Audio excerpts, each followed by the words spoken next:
Gottlieb critical of Roy, the leading scorer in all of Division I, after the game. He's either going to do it my way or he'll play less and less. You know, I know if I play him enough minutes, he'll probably lead the country in scoring, but I'm not going to let him if he's going to play like a jerk. You know, if he's going to not do what we want to do. So, and again, it's not all him. I'm not putting it all on Anthony, but I've seen this enough. You got to be willing to lose a game in November if you want to win games in March.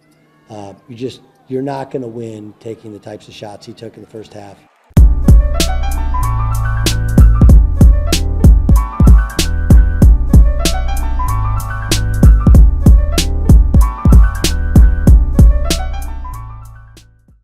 What's going on there, guys? We back with another one, and we got to talk about Doug Gottlieb on today. Now, this guy, man, Doug Gottlieb, his mouth has got him in trouble a lot. He's somebody Stephon Marbury used to drag in high school. They had a whole back and forth, but you had Baron Davis and others calling him out on social media when he was saying New York City don't have point guards. A lot of things he said in journalism, which we're going to show the awkward moment he had with Chuck, Kenny, and Greg Anthony, you know, when covering college basketball. But he's coaching Green Bay, and they have the #1 scorer in the nation, a young man by the name of Anthony Roy. Now, Anthony Roy has earned his keep. Remember, I did a video a few weeks ago highlighting this young lady trying to backdoor a New Mexico State basketball player. Well, Anthony Roy was on that team in that initial altercation that happened at the football game, and he was suspended, you know, from the team and all that. Ended up going NAIA, doing his thing down at that level. Now he's transferred back up, you know, to the D1 level, playing some big time basketball at Green Bay. NBA prospect, 6'5", 200-pound guard, averaging 28 points a game, 6 boards, 3 assists on 52 from the field, 85 from the foul line. 84 from the foul line, and he's shooting 45 from 3. But now Doug Gottlieb is getting roasted on social media because he's benching him after he went, I believe, 6 for 17 or 6 of 19 against Campbell in a loss. And we're going to look at what he said. Let's peep. I owe it to the guys to play the guys that do what we ask them to do.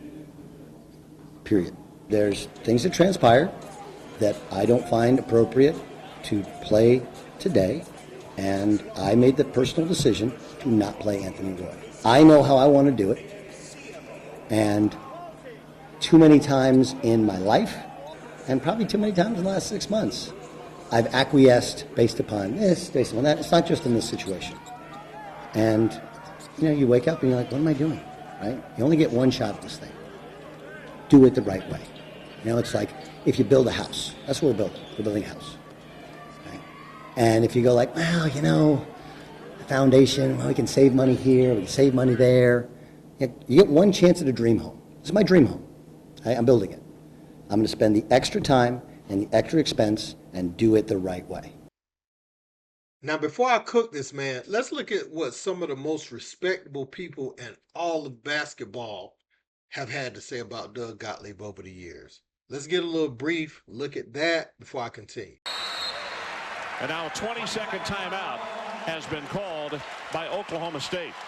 John, am I imagining things, or does Gottlieb have his shorts on backwards? I think he's got them on backwards, and the crowd has noticed it, Ron. So young Doug Gottlieb will have a few things in his... That's sinful. Sinful. You have no freaking idea what you're talking about. This guy said that he couldn't put his damn pants on the right way when he was playing at Oklahoma State. Kansas crowd was great. Shorts on backwards. And Doug, I like Doug. But that's not journalism. Don't make up crap. So they got Oklahoma State got in a little circle, and Eddie Sutton made him take his pants off and put them on the right way. Cream rising to the crop. I don't know why you guys asked me. I'm just here to bring diversity to this set here. Give the kind of white man's perspective on things from the point guard position. No. Okay, just checking. Marquette, Miami. How about you guys? No, I'm just checking, man. I'm just checking. You jumped right into it. You swimming hard. Okay. Upstream, I might add. Trust me, we'll get you back before the end of the night. Question. Now, I want y'all to look at the screen as I'm talking. Doug Gottlieb stole some kids' credit cards, was using stolen credit cards, didn't have to, but felony theft, now as a head college basketball coach. And I don't want to hear that it was a long time ago, because when we make mistakes like that at those points in our lives, a lot of times we never get to break through and be afforded opportunities that a Doug Gottlieb was afforded. And also, he had no business even playing in those All-Star games against Stephon Marbury. That was, we talk about the Bronny and LeBron thing a lot, but Doug Gottlieb didn't belong, amongst those best New York players and ranked up there with Stephon Marbury and them. That's just crazy. But yeah, we about to get into this. So, Doug Gottlieb said a lot of things have transpired with this young man, knowing the situation at New Mexico State just a few years ago, knowing he went NAIA, worked his way back up, obviously had the grades and everything, comes in, not only is a good player for you, but he leads the nation in scoring. So any type of national attention your program is getting is based off his performance. Let me say this. I understand you got to coach someone. Yes, you can't let him do whatever he wants. So on that part of it, I'm not in the locker room, so I can't say everything Doug is doing is wrong. But what I can say is my way. I heard a lot of I language in what he's saying, and he not talking about the team as a structure. And I love when a coach has his identity on the team, but I do, like he said, he's acquiesced, right, to different things, so when you have your personnel and you have the player that's the caliber of player to lead the nation in scoring, now they 2-8, so some things need to change. But you do have a nuclear offensive weapon that, if used right, you have that type of player. You want to have a chance to win that type of conference and play your way into the NCAA tournament, especially when you get in one-game situations, because you come in clearly with the best offensive player. This isn't a guy averaging what he's averaging off of, 36% shooting. He's shooting 52% from the field and over 45 from three. So this is a nuclear weapon. And you got to be able to, how do I want to put this? Because sitting him down, right, you take any belief, like y'all lost by 22 today. You take any belief the team has away. Having him, you can go into a game feeling like you could upset a really good team. But without him, that's not possible. That's what I'm trying to say. So you want to reel him back in. If he's not just berating players, fighting players, just cussing you out every chance he gets, you're talking about what he's doing on the floor. That's where you come in, coach. That's where you come in.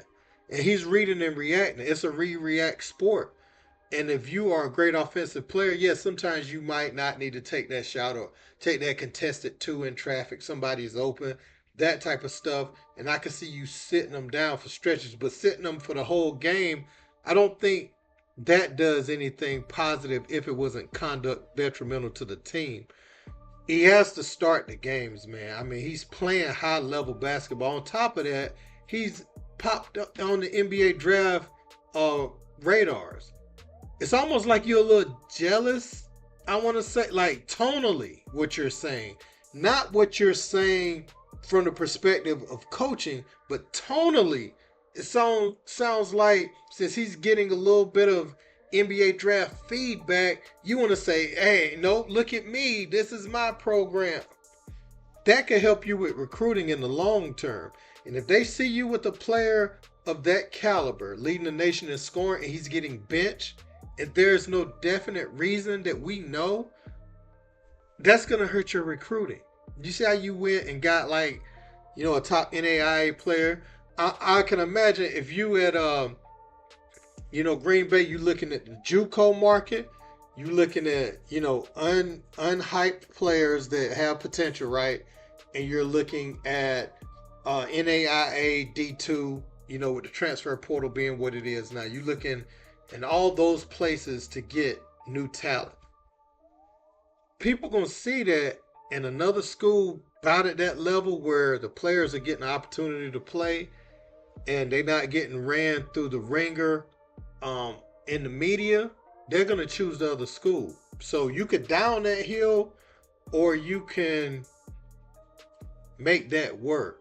You know, your language, again, I don't know exactly what happened, but I know the way you said it is why people is roasting you online.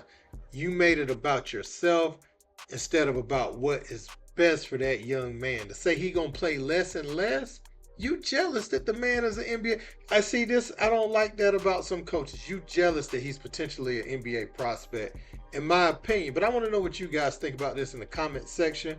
Don't forget to like, share, and subscribe. Till next time. Peace.